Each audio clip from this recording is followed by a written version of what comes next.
Assalamualaikum warahmatullahi wabarakatuh. Baiklah, saya Rocky Kamil akan membacakan resume hukum administrasi negara. Yaitu A. Pengertian sumber hukum. Yang dimaksud dengan sumber hukum adalah segala sesuatu yang dapat menimbulkan aturan-aturan yang memiliki kekuatan yang sifatnya memaksa. Maksudnya, aturan-aturan tersebut apabila dilanggar dapat mengakibatkan sanksi yang tegas dan nyata. Sumber hukum menurut para ahli dapat dibedakan menjadi dua bagian, yakni sumber hukum dalam arti material dan sumber hukum dalam arti formal. Satu, sumber hukum dalam arti material. Sumber hukum dalam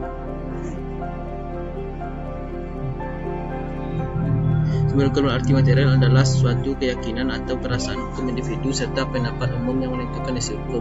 Jadi, adanya keyakinan atau perasaan hukum individu ini sebagai anggota masyarakat, serta adanya pendapat umum lah yang dijadikan sebagai faktor yang dapat berpengaruh terhadap pembentukan hukum.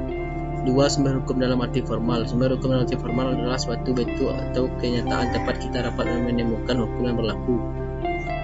Maksudnya, karena bentuknya tersebutlah maka hukum tersebut dapat berlaku secara umum, diketahui serta ditaati.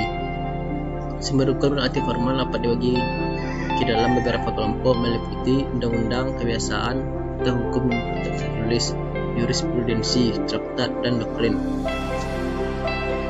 Berikut penjelasannya. A. Undang-undang. Jika dilihat dari bentuknya, hukum dapat dibedakan menjadi hukum tertulis dan tidak tertulis. Undang-undang ini adalah salah satu contoh hukum tertulis. Undang-undang ini adalah suatu peraturan negara dibentuk oleh alat kelengkapan negara yang berwenang dalam hal tersebut, bersifat yang mengikat masyarakat umum. Contoh undang-undang dalam arti material adalah ketepatan MPR, peraturan pemerintah pengganti undang-undang, Perpu, keputusan presiden, peraturan daerah, dan sejenisnya.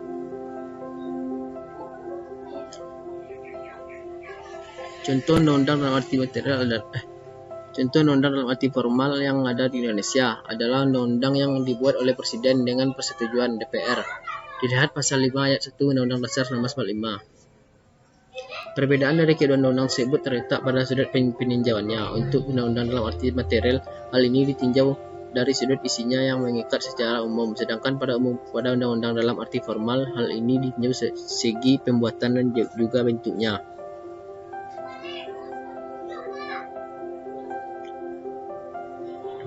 Kebiasaan atau hukum tak tertulis. Kebiasaan atau kostum adalah semua aturan yang meskipun tidak ditetapkan oleh pemerintah, akan tetapi tetap ditaati oleh rakyat. Hal ini karena mereka yakin bahwa aturan tersebut berlaku sebagai hukum. C. Jurisprudensi. Jurisprudensi adalah suatu keputusan hakim terdahulu yang diikuti dan dijadikan sebagai pedoman oleh hakim-hakim lain berikutnya untuk memutuskan suatu perkara yang dianggap sama. D. Traktat. Traktat adalah suatu perjanjian yang dilakukan oleh dua negara atau lebih. Jika perjanjian tersebut hanya dilakukan oleh dua negara saja, maka disebut sebagai traktat bilateral. Sedangkan bila perjanjian dilakukan oleh lebih dari dua negara, maka disebut sebagai traktat multilateral. E. Doktrin hukum. Doktrin hukum adalah pendapat para ahli atau sarjana hukum ternama atau terkemuka. Dalam jurisprudensi, hakim seringkali berpegangan pada pendapat dari seorang atau beberapa pakar sarjana hukum yang namanya terkenal. Pendapat dari para sarjana hukum tersebut menjadi dasar bagi keputusan yang akan diambil oleh seseorang hakim dalam menyelesaikan perkara. B. Macam-macam sumber hukum. Ada beberapa macam sumber hukum yang dibagi menjadi dua jenis, yaitu sumber hukum material dan sumber hukum formal. Sumber hukum material. Sumber hukum material adalah aturan, norma, atau kaidah yang merupakan sumber dari manusia untuk bersikap dan bertindak, atau pengertian lainnya dari sumber hukum material adalah tempat dari mana material itu diambil. Sumber hukum formal. Sumber hukum formal adalah juga dapat disebut dengan suatu penerapan dari hukum material, sehingga hukum formal dapat berjalan dan dipatuhi oleh semua objek hukum. Macam-macam sumber hukum formal adalah sebagai berikut. 1. Undang-undang. Undang-undang adalah segala sesuatu aturan yang memiliki kekuatan hukum mengikat yang dijaga oleh pemerintah negara. Contohnya adalah seperti undang-undang peraturan pemerintah, Perpu, dan lain-lain sebagainya. 2. Kebiasaan adalah segala macam tingkah laku yang sama dan dilaksanakan secara terus-menerus sehingga menjadi hal yang umum dilakukan. Contohnya adalah adat istiadat di daerah yang dilakukan dengan cara turun-temurun yang telah menjadi hukum pada daerah tersebut. Contoh kebiasaan yang menjadi sumber hukum bagi masyarakat sebagai berikut adalah adat istiadat kebiasaan orang Bali yang mewajibkan hukum upacara pembakaran mayat untuk orang yang telah meninggal, itu disebut dengan ngaben. 3. Jurisprudensi adalah segala macam keputusan hakim dari masa lampau atau masa lalu terhadap sebuah perkara yang sama sehingga dijadikan keputusan oleh para hakim di masa kini. Seorang hakim bisa membuat sebuah keputusan sendiri apabila perkara yang sedang disidangkan tersebut tidak masuk dalam aturan sama sekali dalam undang-undang. Traktat adalah segala macam bentuk perjanjian dilakukan oleh dua negara atau lebih. 5. Doktrin adalah segala macam pendapat para ahli hukum terkenal yang dijadikan suatu patokan atau pedoman atau asas yang penting dalam hukum dan penerapannya.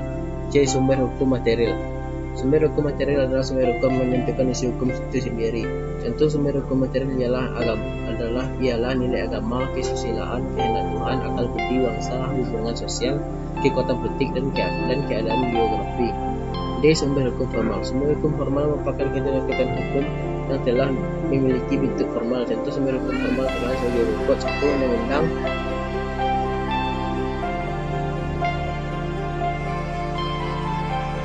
Pengertian undang-undang sebagai sumber hukum memiliki arti formal dan material.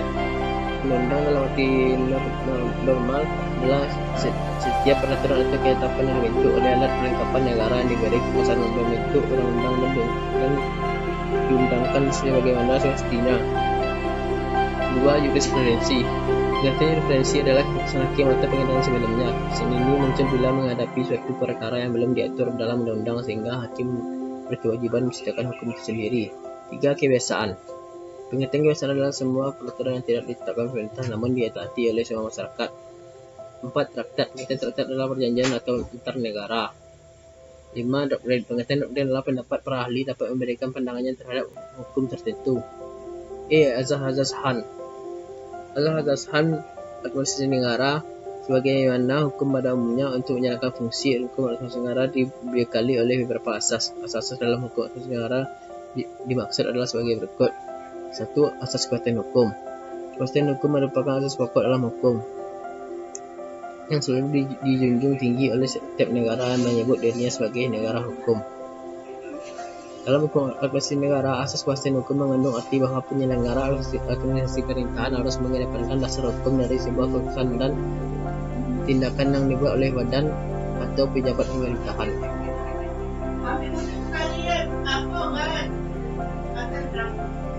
Asas legalitas, asas perlindungan terhadap hak asasi manusia, asas pemerintahan yang baik. 2. Asas keseimbangan. Dalam asas ini dinyatakan bahwa antara tindakan-tindakan disiplin yang dilakukan oleh atasan dan kelalaian yang dilakukan oleh seorang pegawai negeri harus proporsional atau seimbang. 3. Asas kesamaan dan mengambil keputusan. Yang dimaksud dengan asas ini adalah bahwa hendaknya alat administrasi negara terhadap kasus yang faktanya sama diambil tindakan yang sama pula. 4. Asas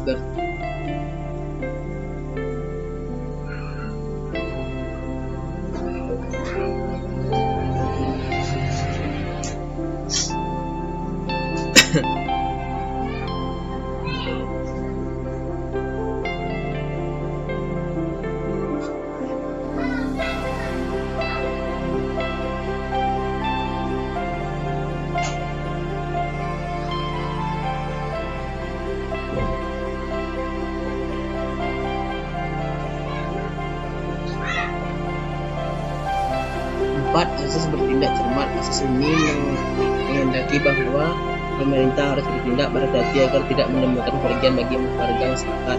5. Asas motivasi. Yang dimaksud dengan asas ini adalah bahwa setiap keputusan pada pemerintah harus mempunyai motivasi alasan yang cukup sebagai dasar keputusan tersebut. 6. Asas larangan untuk mencampur adukan kewenangan.